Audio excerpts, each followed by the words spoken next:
please. Please, guys, a big round of applause for our final comedian, Billy O'Connor.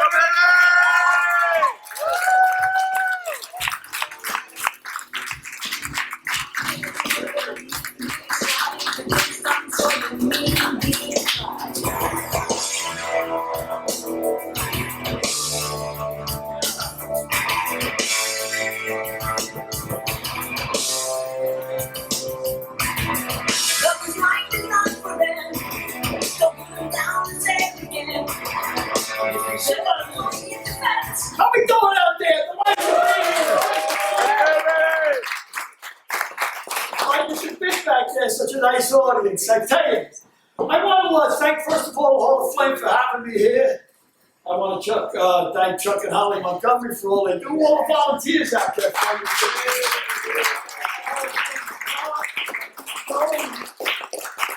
And I want to thank all the familiar faces I see out there. See the Phoenix Firefighter group. It's great to see you. Tommy, John, Jimmy, and all my friends. And I especially want to thank Tommy Brock for not only all the support over the years,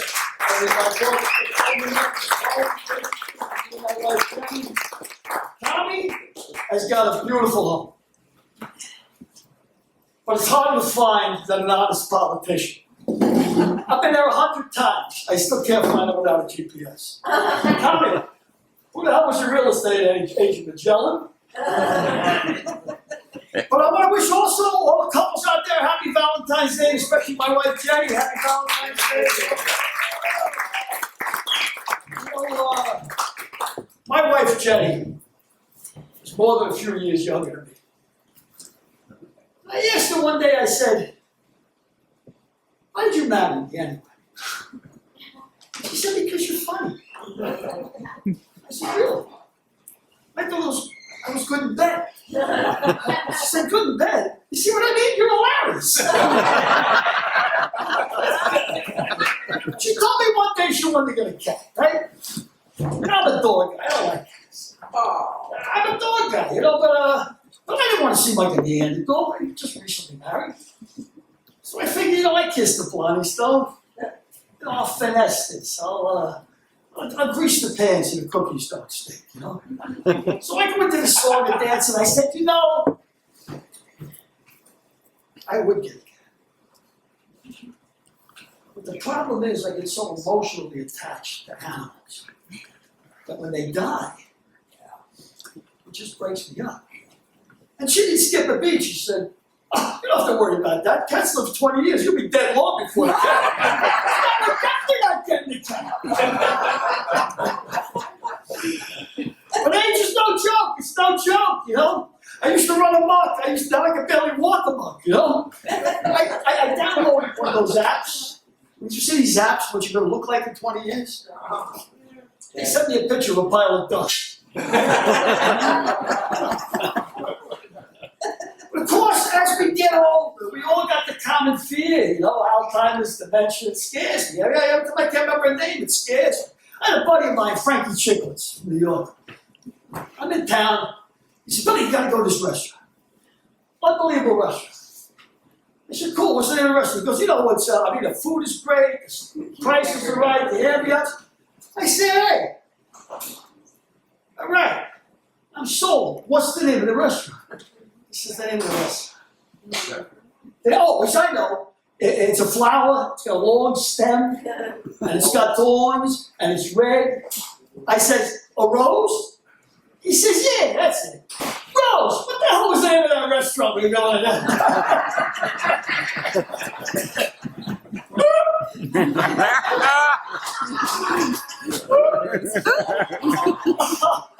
It's great to be back in AZ.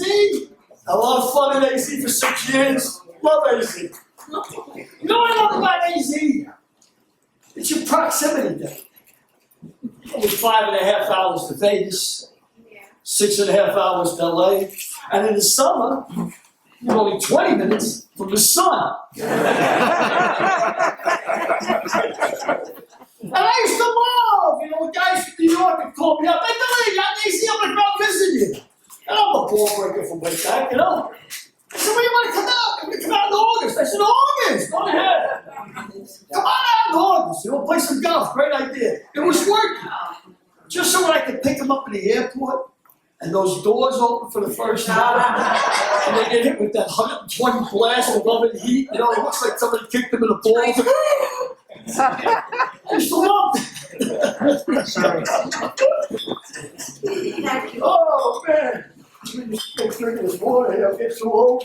But one thing that is great about AC, and this is amazing, because if you live in LA and New York, traffic's a nightmare. Your traffic is great. Oh, no, it's not. Oh, it used to be anywhere where I was living 6 years ago. Compared to LA and New York, it's still great. But anyway, I look, I see Chandler, 20, how many miles? 22 minutes. You know, it's amazing. In New York, 3 blocks, 22 minutes. I went into New York about a month ago to see grandkids. And of course, the first thing you do, you rent a car. What, are you waiting for a bus out there? So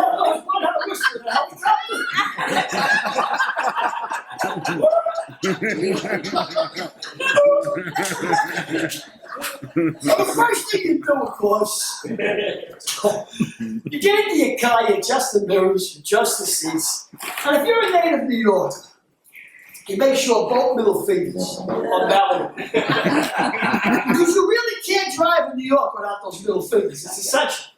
So I leave the airport, I try and get over the Troggs Neck Bridge back, try to get over to Whitestone, I creep over it. I get out of Major Deacon, it's a parking lot. I mean, done. If I don't get out of there on 38th Street, that first stop, I'm going to be here for the rest of my life. So I want to get in the right-hand lane, and I desperately want to get in the right-hand lane. So what you do as a native New Yorker, you put the left hand. Now, as soon as you do that, the guy in the left-hand lane is going to take those 6 inches out of that bumper. You won't even get a dollar bill in it. Now it's time for the fake out. You put the window down. Hey, don't move! We're not trying to get in the left-hand lane. What are you doing? But what I'm really doing, so I'm looking in the rearview mirror at the guy in the right-hand lane where I really want to go. And he's delighted with my dilemma. Right? He's just sitting back there smoking. As soon as he relaxes, I swerve into the right-hand lane and shoot him a finger. That's how you do it. That's how you try.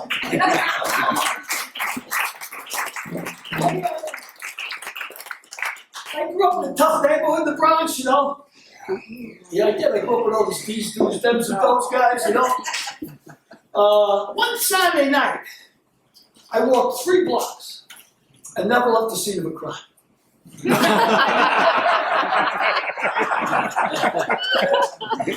mean, when the guys in my neighborhood were hunting, first they put the deer in the trunk, and then they shot. Even my local bar got busted with selling drugs. I couldn't believe it. I've been going to the guy for 5 years. I never knew he was a barber. But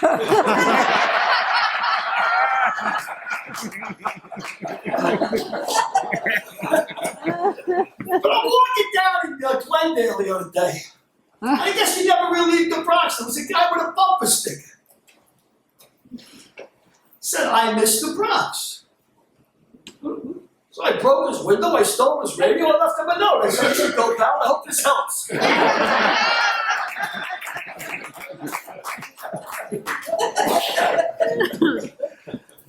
Ooh, but everybody in my neighborhood had a nickname, you know? That's what happens when you grow up in the Bronx. Everybody has a nickname. Everybody's from New York, that's the way it is, you know? So the guy who used to sell stolen meat from the back of his trunk, you know? He was Mickey the Meat. Then there was the guy who was the local shoplifter. He was Bobby the Boost. And if Bobby the Boost or Mickey the Meat got in trouble, they called the neighborhood lawyer Never Worry Murray. I mean, if you had an affliction, it was guaranteed it was your nickname. You know, if you had big ears, you were winged up. If you had pearly white teeth, we call this guy Chicklets. We had a buddy of mine. We loved the guy. He had one arm. We called him Slot Machine.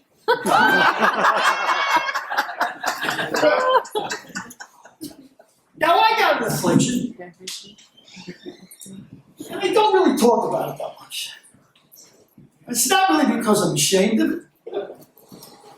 is because I got the only affliction. As soon as you tell people you got it, they demand you demonstrate. I don't know what it is. As soon as you tell people you're colorblind, the first thing they do is, you're colorblind? What color do you think this is? What color do you think this is? What color do you think this is? I don't know what color it is because I'm colorblind. It's blind. It's not a superpower. I'm colorblind. I mean, if I had polio, you wouldn't say, you got polio? Try and walk over here.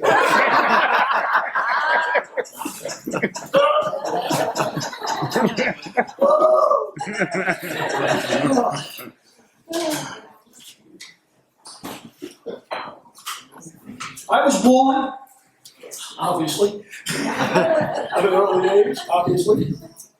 I was born in County Cork. I came to this country by boat through Ellis Island in 1950. And I swear to God, if I knew the country was this good, I would have swam over. It's been very kind to me, America. But everybody in my family, everybody in the old country is dead from alcoholism. Everybody. I mean, alcohol doesn't run in my family, it gallops. I asked my mother one time, I said, Ma, what about having Uncle Dermot? He said, the drink got him, sure. Cirrhosis. I said, what about Uncle Nels? The drink got him too, sure. Cirrhosis. I said, what about Uncle Eugene? She said, the drink. I said, cirrhosis. She said, no, not intolerance. Didn't he get run over by a Guinness truck? But it was the drink that got him, just the same. I told my mother one time a friend of hers died and lived to be 95 years old. Wow. Yeah, she was a tough old woman. She was a tough girl. And she would have made 96 too. But she got stabbed to death in a bar fight.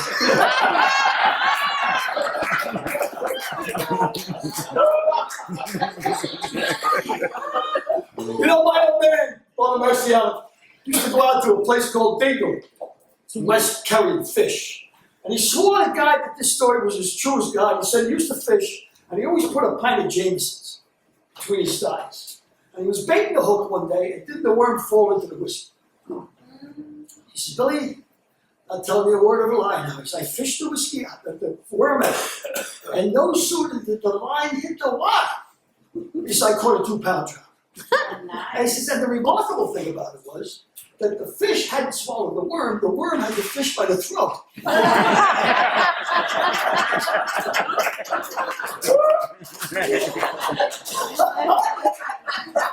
You know, it's a big deal when you're Irish to take your son for his first cocktail, first drink. I was very proud. I couldn't wait to take my son for his first drink. So I took him down to the local pub. I said, Michael Milan, set the table. I said, what should we do? 2 shots of Irish whiskey, just the thing. He wouldn't go near it. He was like this, like it was poison. So what could I do? I had to drink both shots of Irish whiskey. I said, you know what? Maybe blackberry brandy. Michael, 2 shots of blackberry brandy, it's a little sweeter. Same thing. It was like this. Like it was poison. I had to drink both of them. 2 glasses of wine, same thing. Had to drink both of them. 2 pints of Guinness, he wouldn't touch it. Had to drink. By the time I got done, I was so drunk, I could barely push a stroller back up the hill.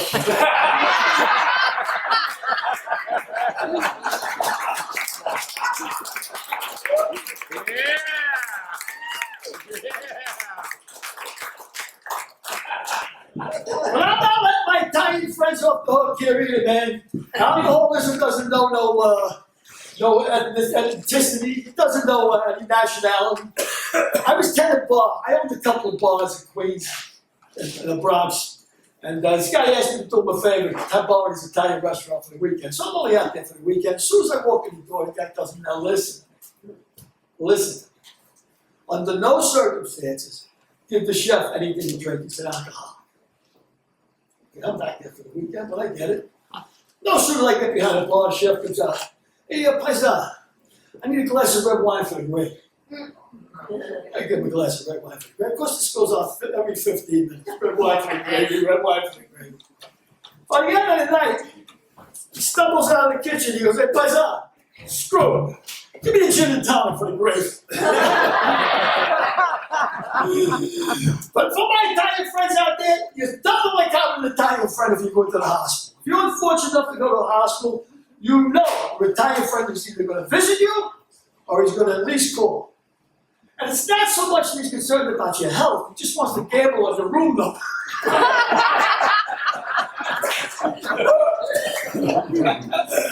And whenever Italians give advice, I love the way Italians give advice. They always qualify. They give me the advice, and as soon as they get done, they go, just in case that the advice they give you might ruin your whole bloody life, they go, well, what the hell do I know? It's like you get out of jail free card. It's like when you say to an Italian guy, with all due respect. You tell me, a hot-headed kid alone, with all due respect, you can say anything after that. Not for nothing, I think your sister's a bit of a good time. Well, with all due respect.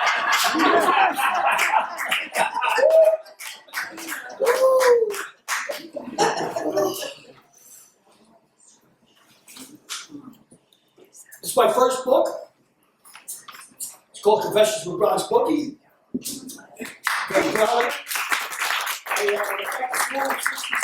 62, right down the right. I'm Joe, degree in 66. My first book sold a lot of copies and reviews on Amazon or off the hook. It's a funny book. I don't know if anybody's ever read it, but didn't read it in 2 days. Stephen Van Zandt, the East Street Band, pushed it for me from The Sopranos. He said the dialogue was so sharp you could shave with it. I'm proud of it. But let me tell you why I became a bookie. I became a bookie because I was a compulsive gambler. I used to think about every day. I was afraid of walking around lucky and not know it. And I owed everybody. I owed. Credit cards were banged down. I owed every bookmaker in town, and I knew a lot of bookmakers. So I figured, you know what, I'm going to become a bookmaker. But then I found out as soon as I did that you can't win betting sports. First year, 100 players don't win. Then 300 players don't win. Then 500 players don't win. You can't win betting sports. Taking action one day, this guy calls Tony Ferretti. I'll never forget him. Compulsive gambler. He called up. Every night he bet 4 or 5 games in the NBA, right? 4 or 5 professional games. One week, he loses 32 straight games, which is astronomical. I think the odds are insane. Anyway, he calls me up that Monday for his figure. I give him the disastrous figure. He says, what do you got in the NBA? What do you got in the NBA? I said, no, Tony, man. It's the All-Star break. There's no NBA today. I said, I got hockey. This is hockey. What the hell do I know about hockey?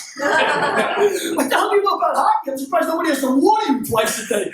What are you kidding me? What do you know about hockey? What do you know about anything? Even my partner, I mean, besides sports, I used to play a fairly decent game of cards, you know? And even now and then, when you play poker and you make a money, every now and then, the lettuce eats the rabbits, you know? I was playing poker in the back of this Italian pool. I was up about $4,000 I had stuck in my sock. I had $700 on the table. And all of a sudden, the door bursts open. These 2 guys with ski masks and shotgun. Boom. All right, boys. This is a stick in the face. All the money into the middle of the film. I'm just a kid. I'm scared shit. I shoved the money in the middle of the thing. I'm shaking. Everybody throws money in there. One of the guys with the shotgun takes the guy below him, sitting right below him, takes the shotgun, hits him on top of the head, and it opens up like a water. I mean, blood falls all over the money. And I'm scared, like, forget it. He says, I'm not kidding, boys. I want all of them. Now, of course, I'm in my sock, you know what I mean? I'm ready to write the guy a check, you know what I mean? There's money coming from every or if you can imagine, hey, everybody's scared shit except for one guy. I caught in the blink. He didn't blink. Very, very cool. He turns around. Now, first of all, I mean, Blinky's the kind of guy, Dennis, you can play craps with him over the phone. You know what I mean? That's how honest he is, right? He turns around at me and he says, calm as could be, malicious grin. Hey, Billy, here's the 1,500 I owe you.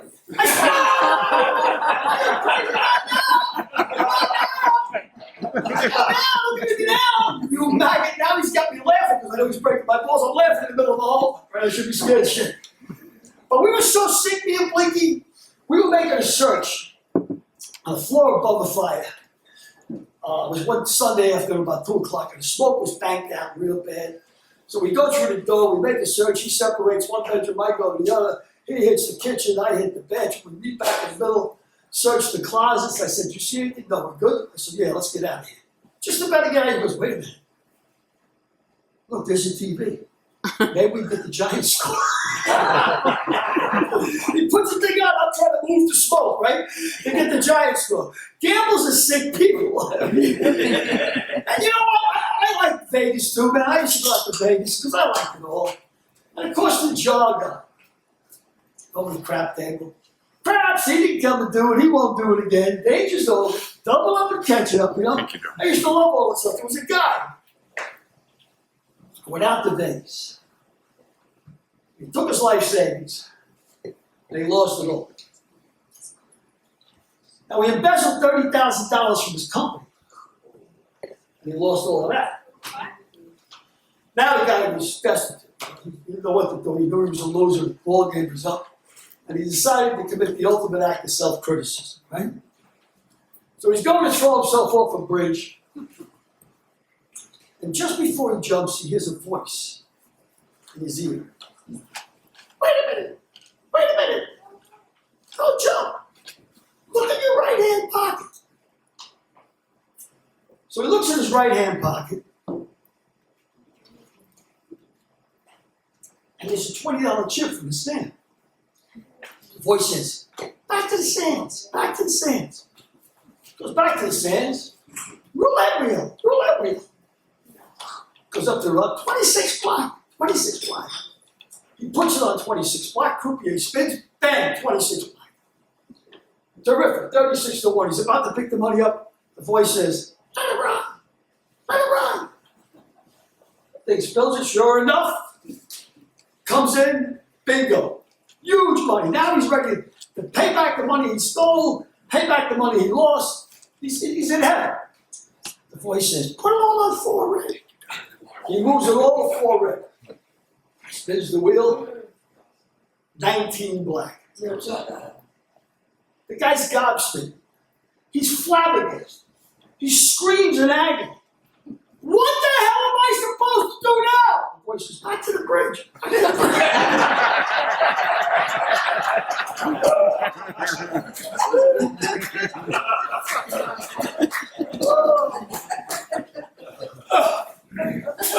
I'm sorry, it's my second book. The Mick, it's called The Mick. It's about a guy who loses his way morally, financially. Is that a true story? Excuse me? Is that a true story? Yes, it is, actually. It's based on a true story. It takes certain liberties, but yes. I mean, this is a firefighter who's lost his way. Oh, wow. And he finds his way back because of 9/11. Oh, I'm especially proud of the 9/11 chapters because I don't think too many guys actually who were down there went back to school to learn how to write about it, and I found it really cathartic when I wrote about it, you know? Firemen are ordinary men and women who are anything but ordinary. Believe me, I've seen my 20 years, you know, that's what we talk about. And a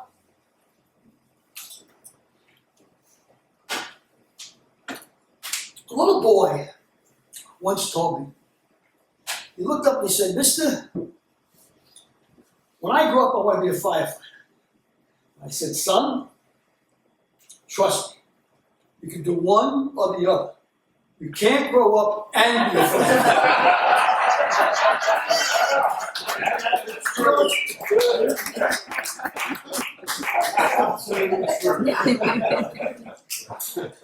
But when I worked in the South Bronx, English was the second language down there because a lot of people were from the Dominican Republic, Central America. So we had a lot of problems with communication. You know, it was like I used to go to work and I drive past this deli, and it didn't sell cold cuts; it said very cold cuts. And then I go to a Chinese restaurant and say Chinese food to go or take out. I once ran up 19 floors in full gear at 3 o'clock in the morning, knocked on the door because the woman called the fire department. I said, "What's the problem, lady?" She said, "I heard a loud smell." I mean, so there was a lot of communication. vacation. We pulled up one day, and I was the probie. I was the new guy on the rig, and there was a guy about 2 o'clock in the afternoon on Conscious with a big circle of people. So I gotta go over and get him out. I'm the probie. I'm the new guy. So I'm about to go work on it, but it's in the 70s. You know, I'm thinking about AIDS, and all of a sudden I see this crowd. And I say, "Hey, anybody know this guy?" And one guy in the back says, "Oh yeah, I know. I says, "Does he have HIV? He's no.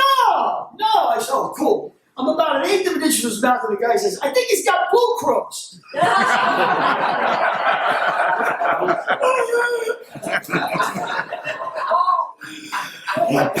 Pulled up another time.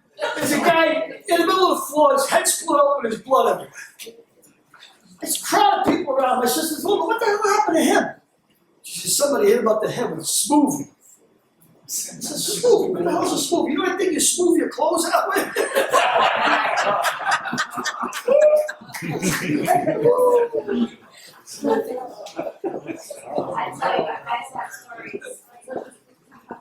But because firefighters are such ball breakers, their nicknames in the firehouse. Who else to check? So we had a guy who used to get under everybody's skin. So we called him the Tick. Another guy used to show up after all the work was done. We called him Blister. There was a guy who we nicknamed, never mind. There was a guy, I forgot what they called that thing, that suction thing. What is that thing called, Tommy? That suction thing wanders around aimlessly? A Roomba, that's not 21st century. They used to call, I forgot they called him Roomba because he wandered around aimlessly and sucked. The lieutenant said he was as useless as an ashtray on a motorcycle. And then we had a guy who came into these ball breakers, these den of vipers, and he walked in, his name was Richard. And he made the mistake of telling us ball breakers that he didn't like to be called Dick. For the next 20 years, we called him Cock.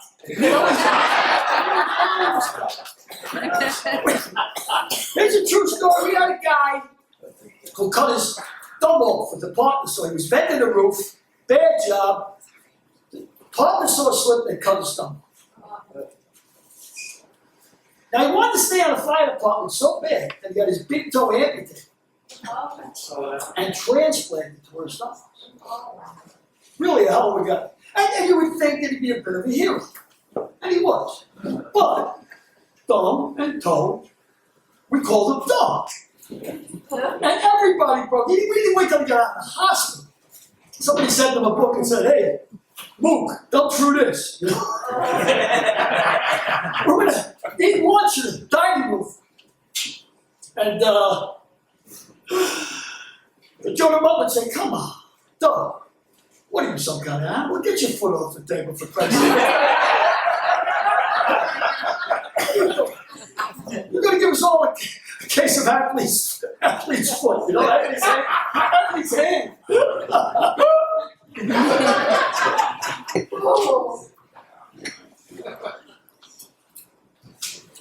was a guy, like I said, we used to work in the bad neighborhoods. So everybody had a yellow coat. You had to have a yellow coat because guys are stealing the radios, they break into your car. So everybody had a shit coat. One guy, Tommy, bought a brand new Honda Rabbit, right? Beautiful car. Everybody gave him his due. Great car there, really nice. Going to Bali, kept it inside the firehouse. But after about 3 weeks, this old guy talking about was the car, right? I'm telling you, I'm getting 40 miles a gallon. You got to get this car. It's unbelievable. Blah, blah, blah, blah. All right, it went on. So finally, Joe DeMont says, "Hey, listen. Any of you guys had enough with Tommy in the car?" I said, "Oh, yeah." I said, "How about next time he comes to work, we take 5 gallons of gas out of his car? Every time he comes to work, we'll take out 5 gallons of gas and pick something wrong with the car." The mud says, "Oh, no. That's amateur stuff." He comes in, "Let's add 5 gallons of gas. We'll do that for 3 weeks. And then we'll take 5 gallons out." So now the guy's suffering. "You gotta get one of these cars. I'm telling you, I'm getting 61 miles a gallon. I'm shipping every day. I can't believe it myself. It's like a rocket ship. I mean, you gotta get one of these cars." The weeks later, we start taking it out. Now he's on the phone with the dealer. Don't tell me I wasn't getting 61, but I was getting 69, I'm getting 31. You're taking this car back. I'm telling you right now. Now you wonder how sophomoric humor like that could entertain 40 or 50 grown men for 6 months. You can either grow up or you can be a firefighter. You can't do both.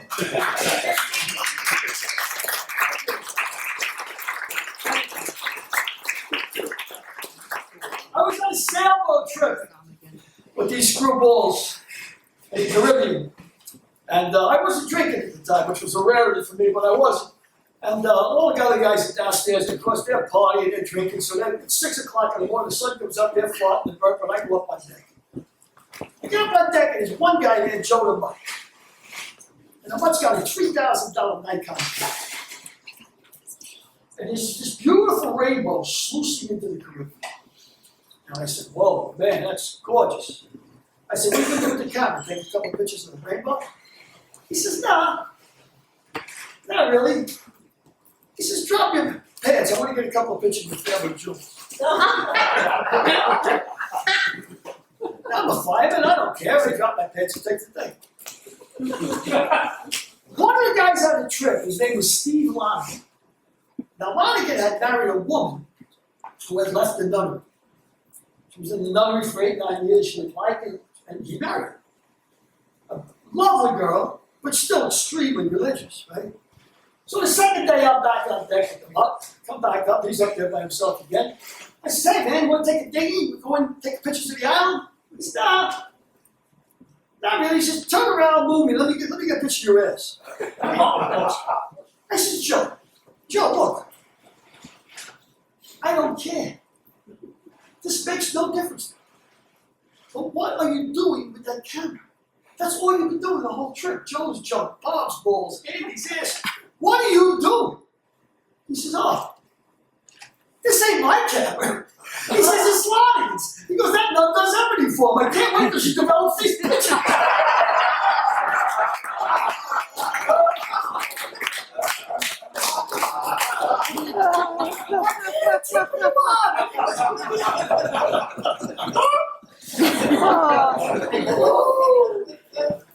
You know, I don't want to touch on 9/11 too much. It was a horrific day, and after all, this is a comedy show, but I can tell you this. Besides the 343 guys we lost that day and thousands since, not everybody who lost their lives down there died. The psychological effects of some of them things that they saw down there living forever and ever and ever. But I'm going to give you one anecdote about 9/11 because it's important to me. I was with the Mutt, about 60 miles outside New York. We were at West Point. And I walked into this local bar with the Mutt. There was 2 guys in the bar. Both of them say, hey man, give the Mutt a drink, give this buddy a drink.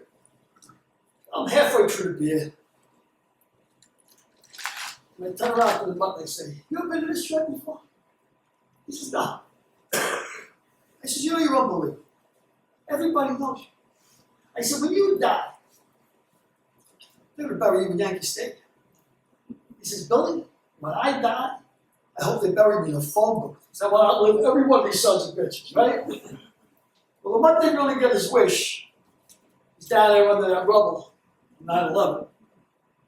He was my friend, he made me laugh, and he always had my back. Along with all the other guys that was down there. So if you get the inclination tonight to lift your glass, lift your glass and remember some of those guys down there. And, I think about them often.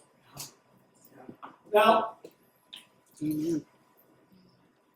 this is, after all, a comedy show, and I don't want to end somberly. So I don't know what it is when you get older,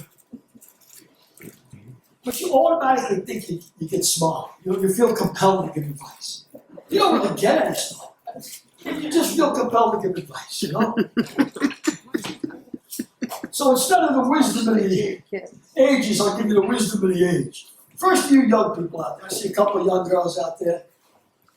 You're going to be looking for a husband. You're going to be looking for a prospective suitor. Find a guy with a couple of dollars in the bank. That's important. Find a guy, find some guy with a sense of humor. That's important. Find yourself a guy who's fairly decent between the sheets. That's important. Now this is extremely important. Under no circumstances let those three guys meet, no matter what you do.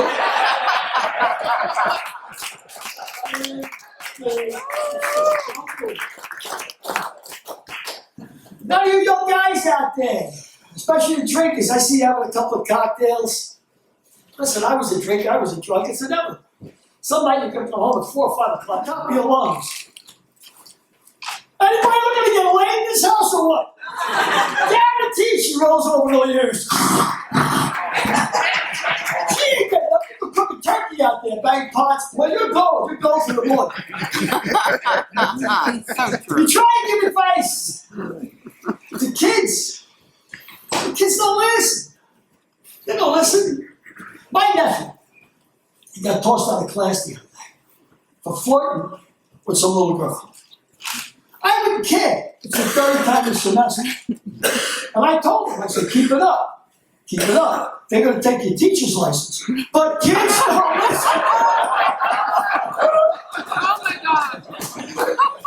Oh my God. I'll be selling the Mick and at Confessions. They're $29 on Amazon. I'll sell them for $20 a piece. If you buy both, I'll give you for $30. They're both good reads. I swear to God, they're funny as hell. Everybody loves them. But I got to do one thing before I leave here tonight.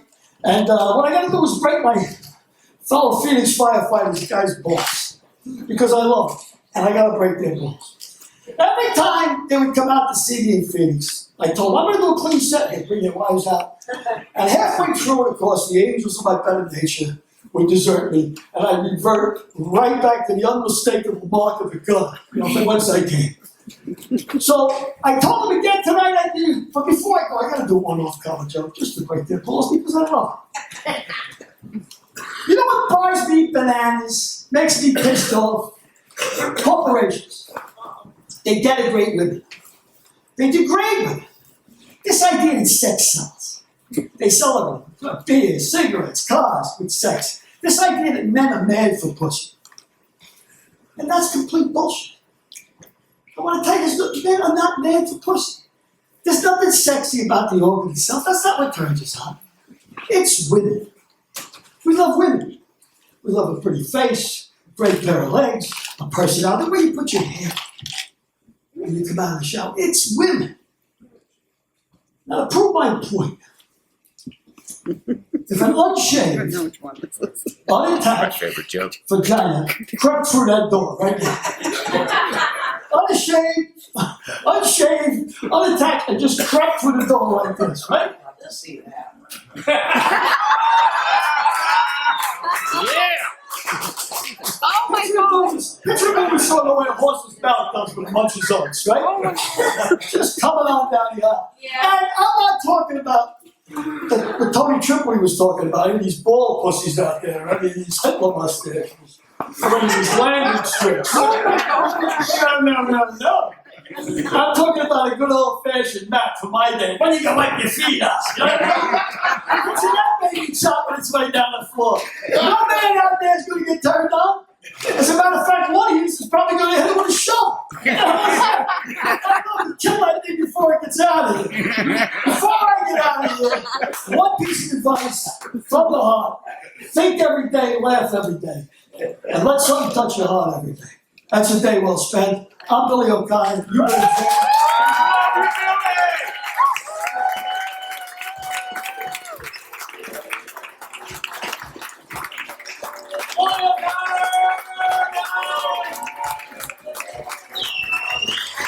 all right.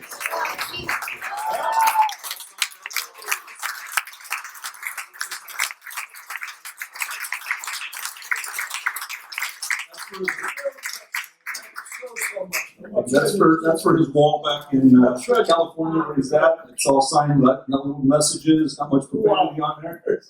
Just amazing. Thank you so much. And we wanted to make sure that we also gave Chris Chris gets a fire truck very similar to what they still use up in Show Low.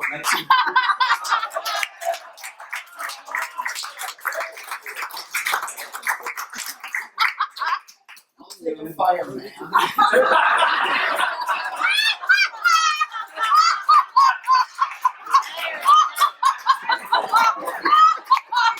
It's a ball puppy.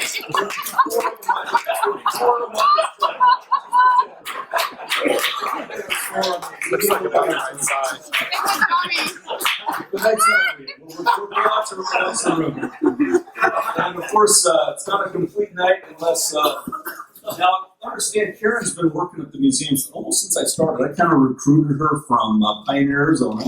And I saw her out there working with the kids, and I was so impressed. I just kind of kept telling her, "Come on, Karen, you can drive down. It's a little bit further, but you can do it." And she was just such a jewel to have at our place. The stuff you saw on the video screen, and she's been doing the Instagram thing and everything for us for so long, and she's so good at it. But I kind of think we made her into just a little bit of a firefighter, maybe just a tiny bit. Maybe, we'll see. And for her stand, it's Valentine's Day, right? Right. So we gotta have a box, a couple goodies for him, and of course for Stan gets a his plastic, and Karen gets her plastic first hat. For the next part, I don't know where it goes from here because it is Valentine's, and I'm assuming they can probably Figure it out. have a little fun. So we got him some pants and suspenders.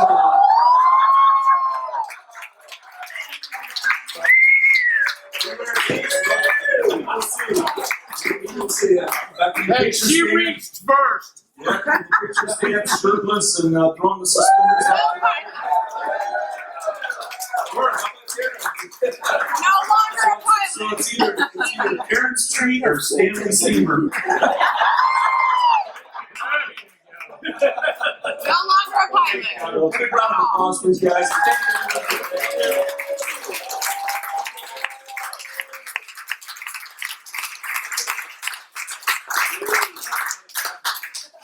Thank you, guys.